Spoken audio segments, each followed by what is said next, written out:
Continuando con el programa, nosotros ahora queremos invitarle a ustedes a escuchar una entrevista donde nosotros participamos de esa entrevista en el programa Controlando la Mañana, que produce todos los días por el periodista comunicador, amigo nuestro, Héctor Vázquez Tocay. En su programa, con la participación de otros comunicadores como Bianca Abreu, como Valentín, como otro tocayo que se llama Héctor, los tres me realizaron una entrevista, y por considerar que ese programa tiene muchos temas de interés político, social y económico y hasta de la historia política, hemos considerado compartir con ustedes esa interesante entrevista que nosotros tuvimos a bien dar, diría yo, con los conductores del programa Controlando la Mañana, que dirige el gran amigo Héctor Vázquez. Así que les invitamos a escuchar esta entrevista y que ustedes observen bien y reflexionen bien sobre el contenido de la misma. Les invitamos a verla. ¿En qué está el PRD en estos momentos? Denos una panorámica desde el punto de vista político, desde el punto de vista organizativo, en qué está el PRD y cuáles son las proyecciones de cara al año 2028. Mira, precisamente por instrucciones de la Comisión Presidencial del partido, a través de su presidente Miguel Vargas Maldonado, se designaron dos comisiones, una encabezada por doña Peggy Cabral, que es la secretaria general, y nosotros como presidente ejecutivo, y llevamos a cabo un programa desde que pasaron las elecciones de reorganización, de inventario, de evaluación de los organismos del partido en todos los municipios, en todos los distritos municipales y en la provincia. O sea, lo primero que hicimos fue querer saber qué hay en cada sitio. Al evaluar el proceso pasado, entonces lo que hicimos fue actualizar la dirección en cada parte de esos territorios, que es lo que manda la ley de partido. Ya estamos en condiciones, y precisamente de haber concluido ese trabajo, el domingo pasado en Baní reunimos a los dirigentes principales de los municipios y distritos de 3 provincias, Azua, Ocoa y Baní. Los reunimos ahí, con el objetivo de verlo presente y de saber que son gente de carne y hueso, porque a veces los PRDistas usan mucho la tarea de que te llevan un papel de que tienen 50 gente y lo que te dicen en el papel son 50, pero a lo mejor nada más son 10. Y nosotros hemos tenido la decisión en el PRD de hacer del PRD un partido de cuadro político. Es mejor tener 15 personas en un municipio que te dirijan, que sean cuadro político, que tú tenés 100, que te incluyen ahí militantes y simpatizantes que ni siquiera participan de una reunión.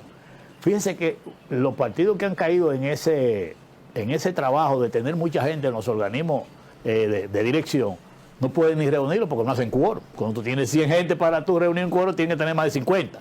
Ahora, si tú tienes 15 cuadros, tú con 8 o 10, tienes ya un quórum, pero además traza la política hacia la masa. Entonces, con esa visión hemos reestructurado el partido a nivel nacional.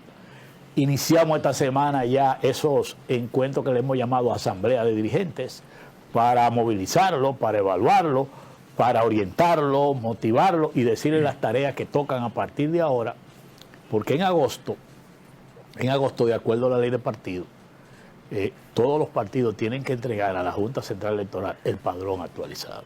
Sobre todo... ¿Cuándo es eso, Héctor? Ahora en agosto de este año. Estamos hablando en 2 meses. Todos los partidos tienen que entregar su padrón actualizado. En el PRD hemos decidido entregar lo que se llama el padrón de dirigentes. Eso es con el objetivo de llevar a cabo cualquier proceso interno.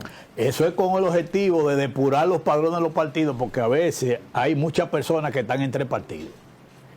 Y como la ley dice que la doble militancia está prohibida, la Junta buscará un mecanismo cuando haga los cruces para ver quiénes están en varios partidos y resolver sobre que esa persona decida a qué partido pertenece definitivamente. Okay. Entonces haría su depuración. Y ya con los padrones depurados, entonces los partidos pueden hacer sus procesos convencionales sin ningún problema, porque ya tendrán definido cuál es la matrícula que puede votar en cada uno de sus procesos. Bueno, el PRM, ingeniero, un gusto de verdad tenerlo con nosotros, reiterado, ya se lo dije también. Gracias a ti. Fuera de cámara, el PRM dijo que tenía su padrón ya limpio y listo. Tengo entendido que ellos están trabajando para depositar ahora en agosto, porque como ellos van a un proceso de escogencia de la dirección política, la información que yo tengo es que ellos lo están actualizando porque hay que actualizarlo ahora en agosto, por un mandato de la ley. Nosotros, en el caso que nos ocupa, cumpliendo con la ley también, vamos a entregar en agosto a la Junta Central Electoral los organismos de dirección en todo el territorio nacional. Es decir, en cada junta municipal nosotros le vamos a entregar la dirección municipal. En cada provincia nosotros tenemos que entregar para la Junta Central Electoral a nivel nacional los dirigentes que tenemos en cada lugar. Porque sucede que cuando la Junta Central Electoral de un municipio entra en contacto con una dirección partidaria, tiene que tener registrados quiénes son los dirigentes de ese partido, para que no venga otra gente a querer decir que no, que yo soy el presidente, que yo soy... No. Tiene que estar actualizado. Porque recuérdense que las elecciones son por municipio, que se organizan y se montan. Correcto. Entonces tú tienes que tener los presidentes del partido, tu delegado político ante esa junta y los organismos de dirección. Entonces la ley obliga a las dos cosas, al padrón actualizado y a los organismos de dirección actualizados a todo nivel. Comisión política, Comité Ejecutivo Nacional, para evitar que una gente diga, yo soy de la comisión política, y búscamelo en el padrón de la junta que yo deposité, a ver si está ahí o no está ahí. Ustedes saben que en los procesos internos se dan muchas cosas de manipulación, de gente con votación, y por eso la ley es muy clara. Actualiza tu padrón, actualiza los organismos de dirección para cuando tomen decisiones tengan los quórum requeridos y todo ese tipo de cosas. Entonces el PRD, en esa etapa estamos trabajando, como hemos hablado, actualizando todo este organismo de dirección para en agosto entregar de manera limpia todo eso. Y a partir de ahí, iniciar el proceso entonces de crecimiento, ya masificación del partido y perfilar candidatos. Ya nosotros estamos inclusive en esa fase de perfilar candidatos en algunos territorios. Hablábamos ahorita fuera de cama en el caso de Peravia. Hay un candidato a senador de nosotros que quedó en segundo lugar en las elecciones pasadas y tiene todas las condiciones para que sea el candidato ahora. Igual en San José de Ocoa, que la candidata de nosotros, que se llama Daria Encarnación, quedó en segundo lugar. En La Romana ustedes tuvieron un candidato o una figura política, me parece senador, con mucha fortaleza. Había venido Iván, el senador del PRM, se había juramentado, sí, pero él perdió esa elección y ganó el de la Fuerza del Pueblo. En Atomayor fue que tuvieron a Sauri Mota. En Atomayor, sí, Sauri Mota, que también quedó en segundo lugar y perdió por apenas... Sí, como 1000 votos. Sí, como menos de 1000 votos. Sí. Entonces ahora lo vamos a postular de nuevo porque son candidatos que quedaron posicionados ya con posiciones para poder ganar unas elecciones. Y como es natural, y ahí podemos entrar en el tema de los acuerdos políticos, los propios partidos de oposición comienzan a explorar lo de las candidaturas municipales, de alcaldes, de directores y de senadores, y lo que comienzan es a identificar con quién es que se puede ganar. Entonces, eso se está haciendo abajo. Yo he andado el país como 3 veces, porque esa es la parte que yo siempre hago, la carpintería, de montar y cosas así. Y en los lugares que he estado, eso es lo que se está dando abajo, o sea, cómo los partidos de oposición están identificando con quién se gana una alcaldía, con quién se gana una senaduría, y entonces ver cómo conforman la boleta, completándola de regidores o de diputados, para ir en una coalición de apoyo a esos candidatos. Ingeniero, sobre todo, bienvenido aquí a este espacio. Le damos seguimiento siempre a su trabajo. Ingeniero, siempre uno se ha preguntado el tema de la renovación de la dirigencia del partido, del PRD en este caso, de la dirección partidaria. Vemos a un Miguel Vargas Maldonado que a veces aparece, luego se desaparece. Y en este caso ha quedado como una cara visible el caso suyo y doña Peggy Cabral.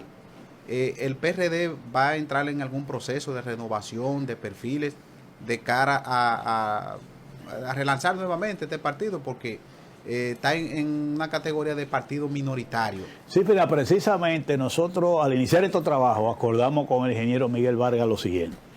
Miguel se dedicó más tiempo a la política internacional, porque ustedes saben que él es vicepresidente a nivel mundial de la Internacional Socialista y presidente para América Latina. Descuidó la local, entonces. Y con todos estos temas internacionales que hay, se han celebrado muchos eventos a nivel internacional. Todavía hace como 15 días estuvo en Chile en una actividad de la Internacional Socialista. Lo que nos pusimos fue que nos repartimos el trabajo. Nosotros asumimos la carpintería de la reorganización del partido internamente y él la parte internacional, pero de manera coordinada. Y ahora, él ya en Baní, cuando él apareció ahora, en Baní ya aparece él declarando ahí como presidente del partido. No es que ella haya descuidado aquí, porque mantiene los contactos y la coordinación con nosotros. Lo que pasa era que la parte internacional también requiere su trabajo, que el PRD lo representa. Y ahora nosotros nos toca, la dirección partidaria vence su periodo el año que viene, en el 27, en mayo. Entonces ahora nosotros, como hemos actualizado la dirección, estamos actualizando el padrón, vendrá un proceso de dirección. Y yo quiero señalarle a ustedes, nosotros hemos insistido mucho en este proceso ahora de actualización y de reestructuración hacia abajo en la juventud. Nosotros hemos identificado en cada municipio un joven para dirigir el partido. Pero no que sea de que por la JRD simplemente, sino que pase a los organismos de dirección.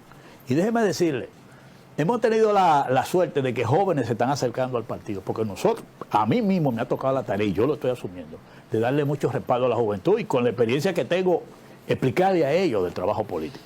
Miren, y han aparecido unos jóvenes que a mí me han sorprendido. Al partido han llegado de manera voluntaria al local, estando nosotros ahí, jóvenes que dicen, nosotros queremos integrarnos a trabajar al PRD. Yo le pregunto, ¿y cuál es el interés de ustedes? El legado de José Francisco Peñagón. Nosotros queremos conocer, queremos indagar sobre eso y queremos participar en política. Yo me he sorprendido con jóvenes. Mira, yo creía que como los jóvenes estaban en dembow, en las redes sociales, como que no habían jóvenes que estaban también interesados por el problema. Y este proceso que nosotros estamos llevando a cabo de apertura y de contacto con jóvenes, yo he visto muchos jóvenes con condiciones. Ahí vi yo uno que llegó al partido que primera vez que va a votar. Y la formación que yo le vi a ese muchacho, que lo integramos a trabajar. Bueno, hay algunos de los compañeros que decían, este parece hijo de Leonel Fernández por la formalidad y cómo habla y cosas así. Y yo le dije, pero el tipo es brillante. El tipo, cuando tú le buscas el currículum de sus estudios, sus cosas, pero da conferencias también a nivel de la iglesia adventista, porque está dedicado a eso. Entonces, nosotros vamos identificando ese tipo de jóvenes en cada lugar del país. Para ahora entrenarlo, capacitarlo. Inclusive vamos a buscar una colaboración con el PSOE de España para estos jóvenes entrenarlos. Porque ellos son los que tienen que quedarse con el partido, dirigiendo el partido. Pero hay que prepararlo, hay que educarlo, hay que capacitarlo. Porque no todos los jóvenes, y hay que reconocerlo, tienen esa voluntad, esa decisión de incursionar en la política. Ahora, cuando tú encuentras jóvenes en esa dirección, hay que ayudarlo, hay que orientarlo. Yo mismo le digo a los jóvenes, miren, cuando yo llegué a esta posición política, a mí nadie me la regaló. Esto es un trabajo permanente, la política es voluntaria. Claro. Aquí no le pagan a nadie por trabajar. Esto es que a ti te gusta y tú lo deseas. Ahora sí le digo yo a esos jóvenes, si ustedes quieren ayudar a su comunidad, ayudar a su gente y ayudar a su país, tienen que incursionar en la política, porque en la política es que usted puede llegar a los espacios de poder donde se toman las decisiones. Así es. Y si usted no se mete a eso, entonces le va a dejar la política a los sinvergüenza, y después los sinvergüenzas deciden por usted y usted no se puede quejar. Y por eso yo invito, y se lo digo a los jóvenes, a que trabajen en la política, como lo hicimos nosotros en la época de nosotros. A nosotros nadie nos llevó de un brazo a un partido. Nosotros nos incorporamos, trabajamos. A los dirigentes nacionales, por ejemplo, cuando yo estaba en el PRD en los años 80 y cosas así, yo respetaba a los dirigentes nacionales y yo le buscaba la silla hasta para que se sentaran en los sitios. Ya no hay respeto. Un tema de rango. No, en la política eso don es... Héctor, que llegaba un dirigente de la dirección ejecutiva. Pero van acá, y eso era una cosa... Pero ya no, pero que cualquiera, los partidos también han vandalizado eso. Cualquier miembro de una dirección no, de comisión política. Es responsabilidad de la misma gente, en este caso la juventud. En los tiempos de José Francisco Peña Gómez, en los tiempos de Juan Bosch, un dirigente de un partido no podía ir a un colmado. Ni que sentarse a beber cerveza en un colmado. Y una mujer ni que andar con una faldita, con una minifalda. No, eso era prohibido. Ahora se hace campaña así. Eso era prohibido. Porque también tú tienes que dar el ejemplo. Por ejemplo, yo siempre he dicho que nosotros, las figuras públicas, los que somos políticos, pagamos un precio. Sí. O sea, la gente cree que no somos humanos. Un político de los tiempos nosotros, cuando se paraba a bailar, decían, pero él baila. Pues él baila. Como que tú no eres humano. Y se cantaba o tocaba una güira, eso era un espectáculo. Tú dices, pero yo vengo de los barrios de la capital, que estoy haciendo lo mismo que hace cualquier joven. Pero tú tienes que dar el ejemplo. Tú no puedes aparecerte que enamorándole la hija a un compañero, ni la... O explotando botellas. Y mucho menos consumiendo aquello. No, aunque después... Y mucho menos consumiendo aquello. Aunque después Juan Bosch dijo, la compañera para los compañeros.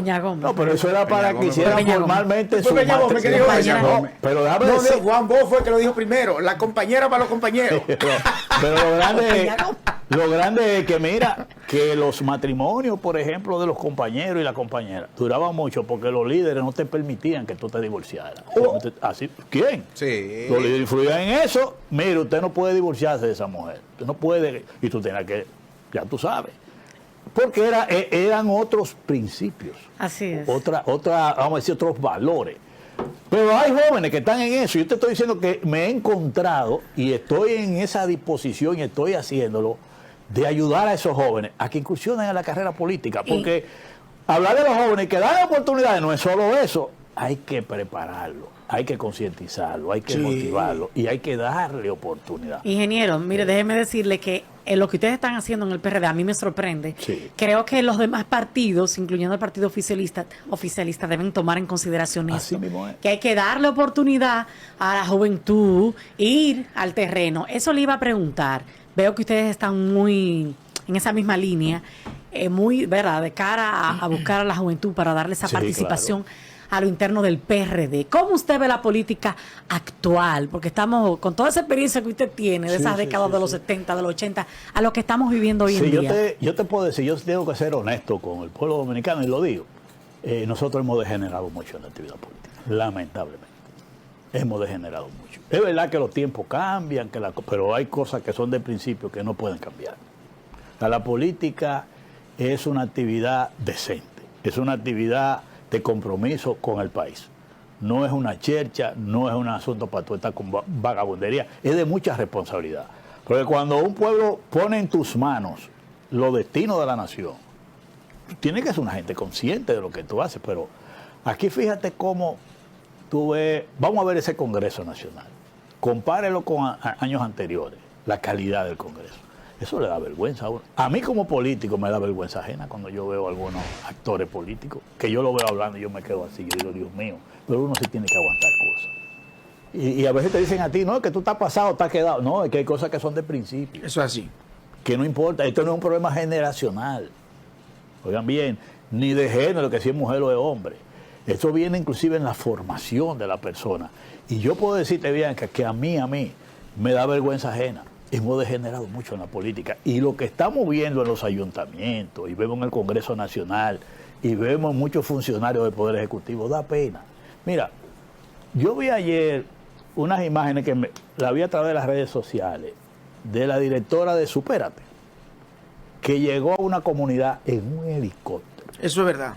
¿Tú te crees que una gente que esté trabajando con la pobreza, porque es que lo que tú tienes que ver es el mensaje que tú mandas? Ella lo explicó hoy el por qué fue eso. Sí, pero oye, no hay razón. La prisa de que tenían que llegar temprano. No, oye, no hay... El asunto del traslado también por el accidente del personal que ella dirige, era la movilidad.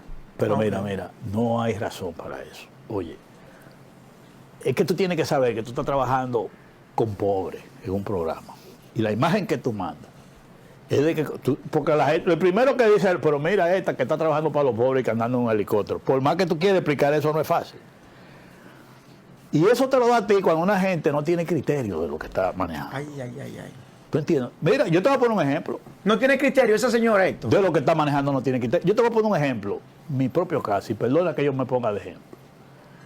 El gabinete social se creó cuando el gobierno de Hipólito Mejía, para que ustedes lo sepan. Fuimos nosotros que creamos el gabinete social. Lo que fue de juntar todas las instituciones que tienen que ver con política social en un gabinete.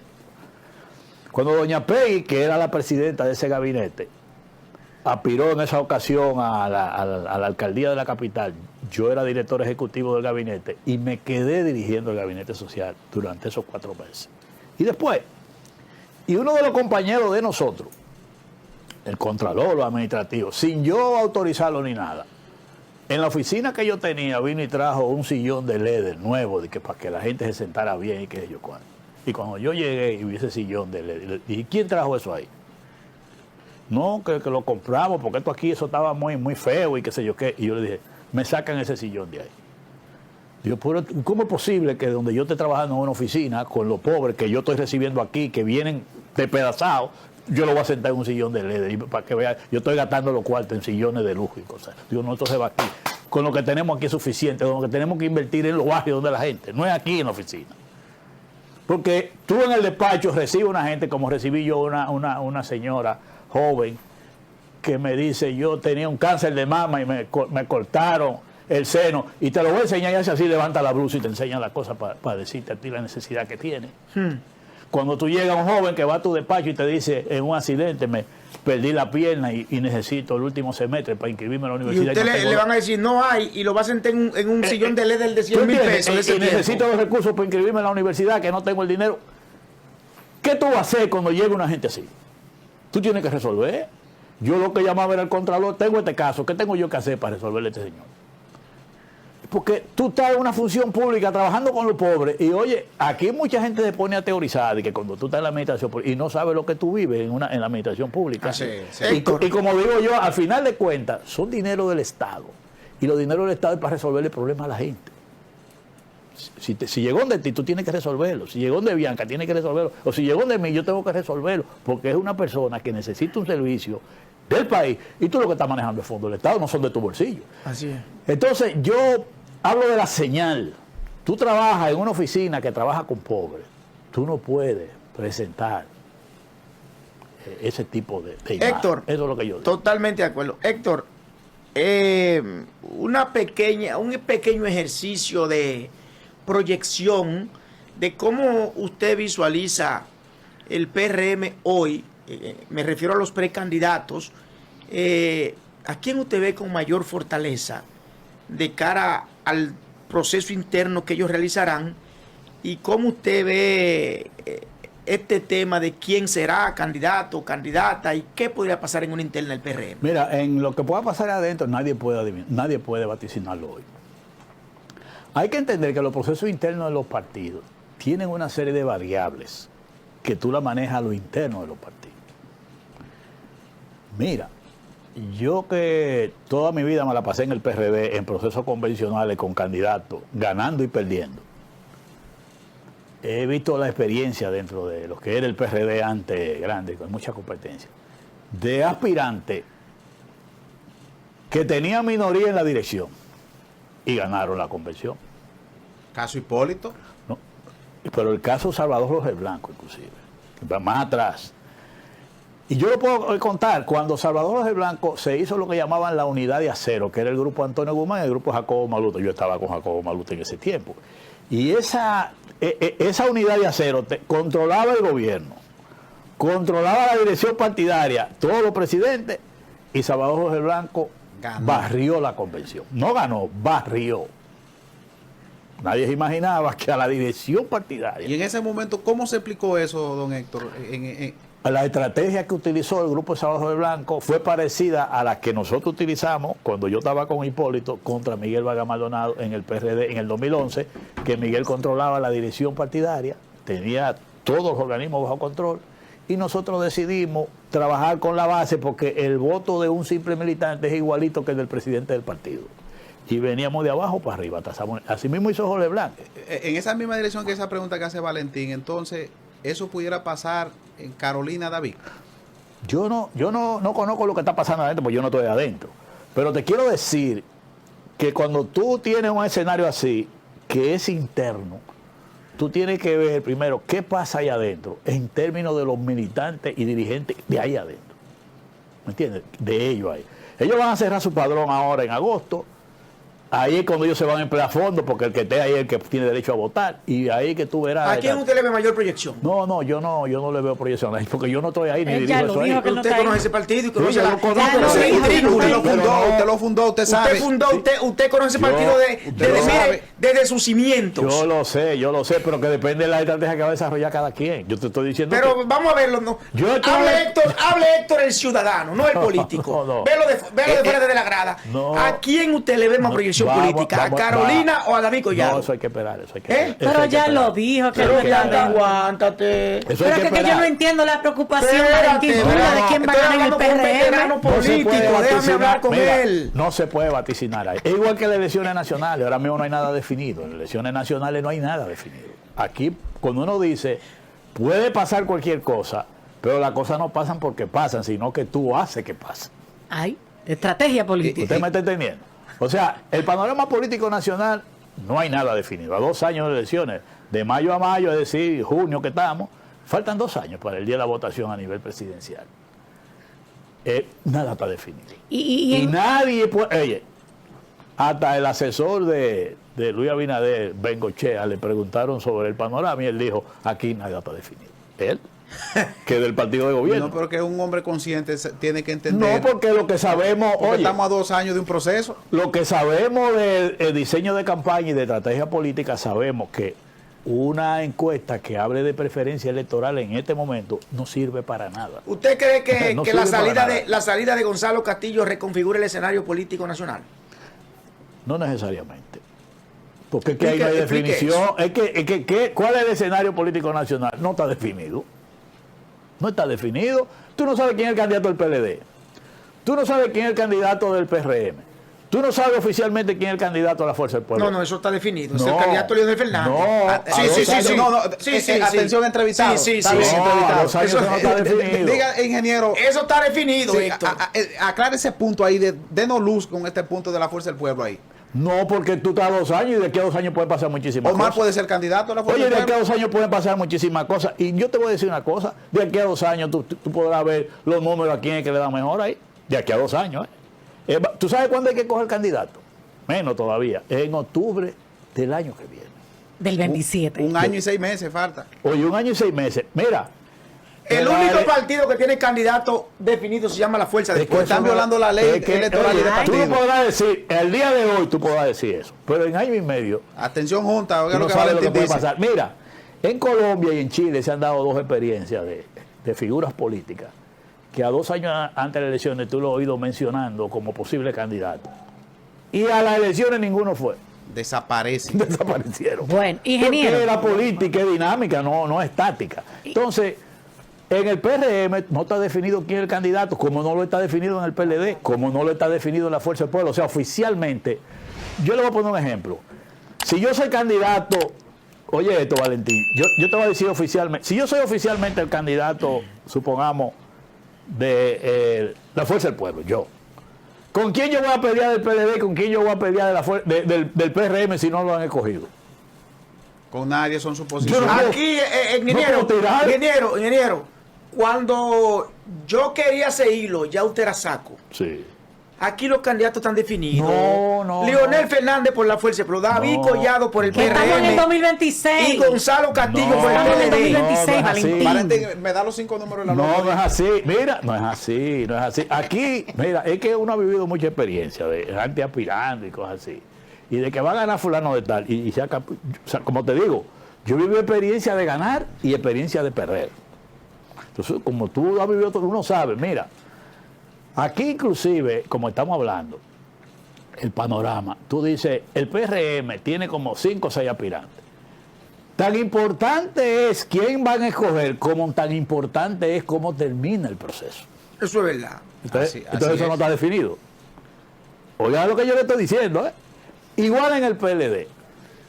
Es importante a quién van a escoger, pero también es importante y muy importante cómo termina el proceso. ¿Cómo andan las relaciones del ingeniero Miguel Vargas Maldonado con Danilo y con Leonel? Excelente. ¿De quién está más cerca? No, el él ingeniero. él se junta con los dos frecuentemente para analizar el panorama político. Frecuentemente. En esa línea Almuerzo. yo tenía una pregunta, ingeniero, de a quién pudiéramos, a qué partido pudiera estar apoyando ir en coalición, porque usted hablaba de coalición del partido del PRD. No, es como yo le decía, mire, en ese cuadro, como nada está definido, como el cuadro político nada está definido de aquí a lo que falta, que prácticamente para escoger los candidatos 1 año y pico, nosotros lo que estamos haciendo, lo que nos corresponde es organizarnos y fortalecernos. Ahora bien, el PRD tiene muy claro que a nivel municipal sobre todo, que son las primeras elecciones, que es en febrero, hay que hacer un acuerdo de la oposición porque nadie solo gana. Porque recuérdense que en lo municipal es mayoría simple. Sí. No es 50 más 1. Y es muy difícil que un candidato a nivel de alcalde o de director vaya a competir con un candidato del gobierno solo. ¿Quién se va a meter a eso? A gastar su dinero y a gastar su esfuerzo. Ese es el gran desafío de la oposición. Entender que en ese nivel de elección municipal y congresional, tú tienes que hacer acuerdos políticos. Oye, mira cómo es el escenario político de ahora, increíble, pero cierto, que te presenta una variable que a lo mejor ustedes la observan, pero no la notan tanto como nosotros que vivimos diseñando campaña. En el nivel municipal, el partido que más posibilidades tiene de ganar alcaldía, ¿cuál es? ¿Cuál ustedes creen que es? El PLD. El PLD. Sí. ¿Por qué? Porque es el que más alcalde tiene y es el que más figuras quedaron en mejores posiciones en el proceso anterior y sin lugar a dudas es el partido que tiene la mejor estructura a nivel municipal. De la oposición. De la oposición. Eso es verdad. Ay, la estructura, la mejor Eso era estructura. hace un año, ingeniero. No, yo conozco todos los partidos. Te Ingeniero, pero picó, entonces, te picó, y la Valentín. Espérate, déjame decirle, y las juramentaciones que está haciendo Radamés todos los días, Oye, ¿qué pasa ahí? Escúchame, Valentín, y oye cómo es el cuadro. Y en el nivel presidencial, oye bien, oye cómo es. En el nivel municipal, el que más posibilidades tiene es el PLD, de sacar mayor cantidad de alcaldes que nosotros, el PRD, y que la Fuerza Popular. Es una realidad. Porque ahora mismo tiene más alcaldes que nosotros. Y eso tiene un efecto directo en las elecciones presidenciales también. Claro. Ahí, Y sin embargo, me mira, adelanté. Valentín, en el nivel presidencial, el que más posibilidades tiene es la Fuerza del Pueblo. Con los dos que tiene. Paradójico, ¿eh? Con los dos que tiene. O sea, fíjate cómo yo te necesito aquí. Un complemento. Fíjate cómo es el cuadro político. Yo te necesito a ti aquí y tú me necesitas a mí allí. Usted visualiza una posible alianza entre el PLD y la Fuerza del Pueblo. Real, no una alianza de mentira. No la descarto. Porque la necesidad tiene cara de hereje y la Ay. experiencia aprendida es fuerte. Ingeniero. ¿Entendí? No la descarto. De la salida dolorosa. Y hay varios tipos de alianzas y de acuerdos políticos que son factibles. Ingeniero, de la salida dolorosa del partido, que Miguel ha tenido un laboratorio político de preparar, es como cuando uno está preparando un boxeador para pelear en los Juegos Olímpicos y firma entonces por ya para boxeo, para eventos mayores. Por ejemplo, el caso de Ramón Arnaldo Pimentel, que le entregaron la Secretaría de Organización, un jovencito. Nadie lo conocía prácticamente. Y al día de hoy está en el proyecto político interno del PRM de Wellington Arnaud. ¿Cómo usted valora esta parte? Miguel ha sido el político quizá más traicionado que ha tenido el sistema de partido político dominicano. Yo creo que todos los políticos han pasado por esa. A Miguel se ha notado más últimamente. Y la salida de ese muchacho, que yo aprecio muchísimo, es lamentable porque manda un mal mensaje para la juventud. Claro. Yo quiero que tú sepas que muchos jóvenes de diferentes partidos se quejaron de eso, con él. Le entregaron la segunda O sea, posición. porque dice, de oye, a importancia. este joven le dan una oportunidad Y se fue a picar peso. que le dan todo el apoyo. Se fue a picar peso, Secretario de ingeniero. organización por encima de todo el mundo.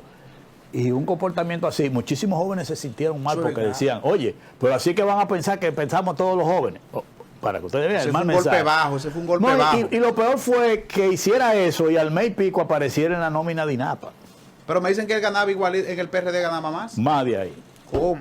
Pero que en política tú no puedes ver el momento, sobre todo un joven, que te da una oportunidad como secretario de organización, que tú puedes hacer una buena proyección, ese tipo de cosas. Esas son de las cosas que los jóvenes tienen que tener mucho cuidado, porque hay principios en política que tú tienes que mantenerlo, independientemente de que tú tengas un partido o tengas otro. Porque mire, el derecho a estar en un partido lo tiene todo el mundo. Yo siempre he dicho, usted tiene que hacer política donde usted se sienta bien. Pues tú no puedes hacer política donde tú te sientas mal. Lo que pasó conmigo, que yo fui de los fundadores del PRM, y me pasó una situación con el liderazgo de ese partido, con el que hoy es presidente de la República, y yo no me sentía bien. Y yo dije, bueno, pero mira, en dos aspectos, no me sentí bien, retorné al partido otra vez, a mi casa. ¿Y qué lo cubrió a usted, Abinadel? El problema es que yo superé ya, que no... Pero no lo quiero- cubrió. No. Eso es pasado. Ya eso es pasado, pero... Que el primer cubiado del gobierno fue el ingeniero No Guzmán. relaje. Sí. Pero yo Lo eso lo cubrió. superé, yo eso lo superé porque yo siempre dije que lo mío no era la aspiración a un cargo electivo, yo tengo otro concepto mucho más alto de la política. Si hubiese querido aspirar en otro tiempo lo hubiese hecho, pero como me dediqué a trabajar con Peña Gómez, con Jacobo Maluta, con Hipólito Mejía, no tenía tiempo para dedicarme a candidatura en un determinado lugar. Pero ¿qué sucede? En la política tú tienes que trabajar donde tú te sientas bien. Porque así. la política es voluntaria. Sí. Y tú tienes el derecho a estar aquí o estar allí. Eso yo no lo critico. Lo malo es cuando a ti te compran o cuando tú te vendes, porque eso es transfugismo. Esa es la diferencia. El transfugismo a tú cambiarte de partido son dos cosas diferentes. Tú, Valentín, tú puedes decir, yo estoy ahora en la Fuerza del Pueblo o estoy en el PRD. Y tú dices, yo no comparto lo que se está haciendo ahí, me fui al PRD. Voluntariamente. tú No decides. por dinero. Ahora, un tipo que te compre o que tú que te venda, ya eso es transfugismo. Ingeniero, O que se vaya con la posición ingeniero, que es transfugismo. no ¿Usted lo considera así? podemos- No, la posición electiva, eso es un tema de tipo constitucional. Eso no ha habido manera de tú resolverlo. Yo quiero que ustedes sepan. Cuando yo estaba en el PRM, que estábamos en una comisión de modificación de la ley electoral y ley del partido, nosotros consultamos toda la legislación de América Latina por el tema de cuando un legislador se va, que se lleve el cargo, y no había manera de modificar, de hacer una modificación. Y déjeme decirle, en Colombia ese transfugismo, ¿tú sabes cómo fue que lo pudieron parar? Matando a los legisladores. Oye, Y en España fue que se pusieron de acuerdo los partidos.